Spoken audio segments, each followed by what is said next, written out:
मंडळी 1921 साली नाटकांच्या तिकिटाचे दर होते ते जरा लक्षपूर्वक ऐका.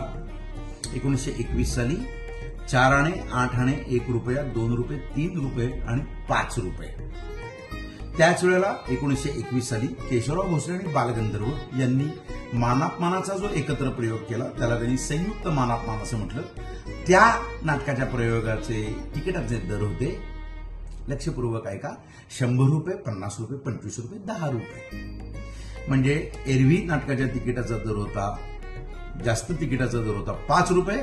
त्यावेळेला संयुक्त मानापमानाच्या नाटकाचा तिकिटाचा दर होता 100 रुपये. आता तुम्हाला असा प्रश्न पडला असेल की 5 रुपये आणि 100 रुपये याला काय अर्थ आहे.